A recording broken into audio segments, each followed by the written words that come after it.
Good morning. Did you enjoy the sermon?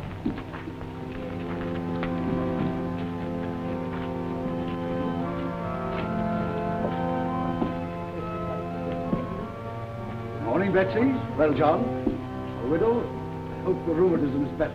Much better, thank you, Good. Squire. Postmaster, good collection, I hope. Very good indeed, Squire. Try a pinch of snuff. Thank you, Squire. Thank you. And which is the day. Ah, Miss Susan, I hope I see you well. A fine sermon, Squire Meadows. Splendid. So much truth in it. I feel a better man already.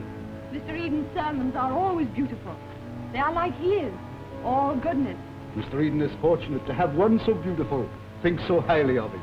That is more than she has ever said of a poor old dead. Yes, or of me either. I love Mr. Eden. Then I would that I were Mr. Eden. I love him as a person, for his piety, for his charity to the sick, not as... Not as she loves young George Fielding, eh? A young pauper with a farm that can hardly grow enough to pay his tithe. Grove Farm has not been doing too well of late, eh? No, never will with him at the head of it.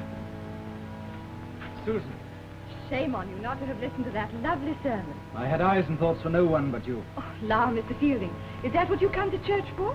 To let your eyes and thoughts wander? Oh, but they didn't wander once. An expensive item for a son-in-law, I'm thinking. A son-in-law? I don't want him for a son-in-law. Not if he were the last man in the world. Which he is not. Believe me, Farmer, there are men who will give your daughter a good home and help her father in hard times. Well, young man, Good morning, Mr. Merton. I'm not so sure that it is such a good morning. Susan, take a turn with Squire Meadows. Oh, but Father... I have a word or two to say to young George Fielding here.